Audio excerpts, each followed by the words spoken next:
여러분 혹시 이런 경험 해본 적이 있으신가요? 아침에 일어나 거울을 보니 어제보다 더 찐 것 같네요.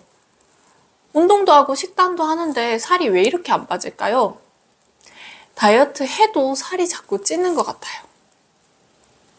우리 모두들 한 번쯤 경험해 보셨을 수도 있을 것 같은데요. 오늘은 체중 증가에 대한 중요한 사실을 알려드릴까 하는데요. 체중 증가는 단순히 많이 먹어서 생기는 게 아닙니다.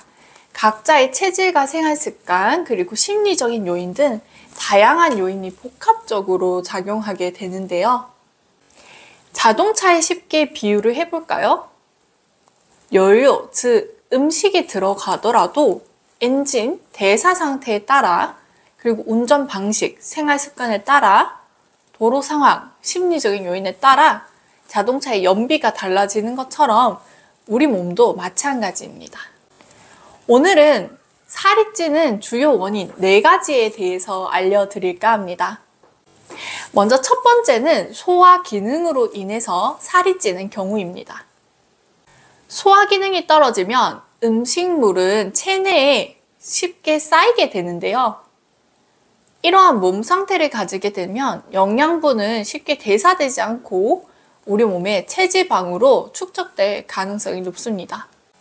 한의학에서는 이를 비위가 약한 상태라고 하는데요. 비장과 위장, 즉 소화 기능이 약해지게 되면 우리 몸에는 음식물이 쌓이고 이는 노폐물, 즉 습담의 형식으로 몸에 축적되게 됩니다. 이런 경우에는 음식을 아무리 적게 먹더라도 체내에서 쉽게 처리가 되지 않아 살이 찌기가 쉬운데요. 이렇게 소화 기능이 약한 분들 같은 경우에는 남들보다 음식을 덜 먹더라도 쉽게 살이 찌는 경향이 있습니다. 식후 더부룩함, 소화불량, 변비 등의 증상을 가지고 있다면 이러한 상태일 가능성이 높은데요. 이러한 분들은 또한 몸이 잘 붓고 설태, 혀가 하얗게 태가 끼는 경우가 굉장히 많습니다. 두 번째는 신진대사가 떨어져 있는 상태입니다. 기초 대사량이 감소되면 같은 양의 음식을 먹더라도 체내에 축적되기가 쉬운데요. 이를 한의학에서는 양기가 부족한 상태로 보고, 즉 신진대사가 떨어져 체내 열 생산도 적어지고 에너지 소모량도 굉장히 적어진 상태를 뜻합니다. 이렇게 신진대사가 떨어진 경우에는 평소 손발이 매우 차갑고 아침에 일어나기가 굉장히 힘들고 운동을 한 직후 심한 피로감을 느끼는 경우가 많은데요. 또한 나이가 많이 들고 근육량이 적을수록 이러한 신진대사율은 떨어지기가 쉽습니다. 세 번째, 부종으로 인해 살이 찌는 경우입니다. 체내 수분 대사가 원활하지 못해 수분의 저류가 나타나고 이것이 부종이 되어 체중 증가로까지 이어지는 경우인데요. 이를 한의학에서는 수습이라 하고 잉여 수분이 체내에 잘 배출되지 않고 몸에 쌓이는 것을 의미합니다. 땅에 물이 고여서 수분이 배수되지 못하는 것처럼 우리 몸도 수습 대사에 문제가 생기게 되면 잉여 수분이 체외로 배출되지 못하고 체내에 축적되게 되는데요.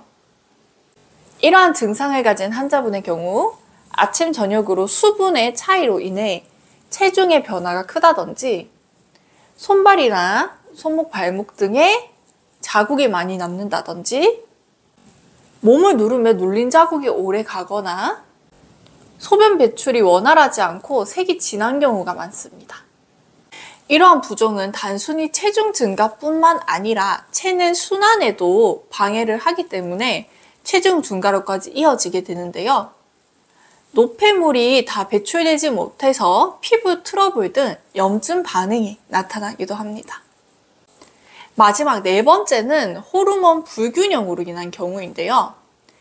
여성 호르몬, 갑상선 호르몬, 스트레스 호르몬 등의 불균형으로 인해 살이 찌는 경우입니다.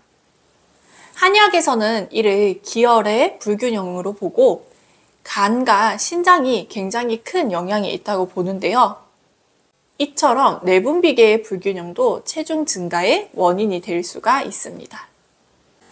갑상선 호르몬은 신진대사를 관여하는 역할을 하기 때문에 갑상선 호르몬이 저하되게 되면 신체 전반의 신진대사가 떨어져 체중의 증가를 도래할 수 있는데요. 체중 증가와 함께 추위를 많이 타는 증상, 탈모, 피부 건조감 등도 함께 동반될 수가 있습니다. 지속적인 스트레스는 코르티졸이라고 하는 스트레스 호르몬의 분비를 촉진시키는데요. 이는 특히 복부 지방의 축적과 연관이 되어 있습니다.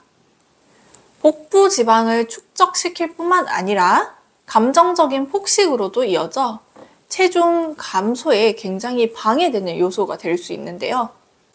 더불어 인슐린 저항성까지 불러일으키기 때문에 체내 혈당을 급격하게 높이게 되고 이 또한 체내 체지방 축적으로 이어지게 됩니다.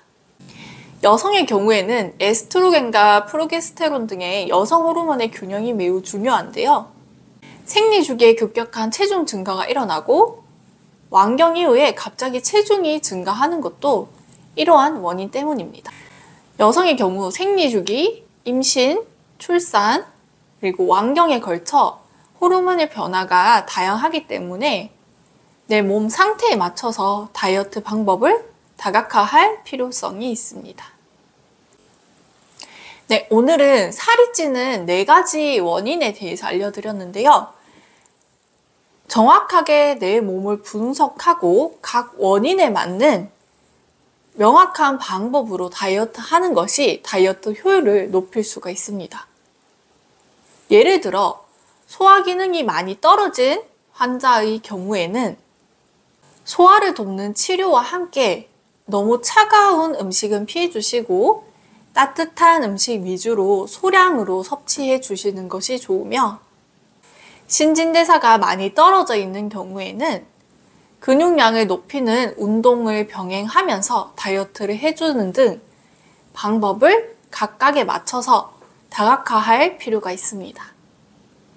부종으로 인해 살이 찌는 경우에는 나트륨 섭취를 줄이고 림프 순환이 잘 되는 마사지를 병행하시면서 자주 움직이면서 순환을 높여주는 방식을 채택하셔야 하고요.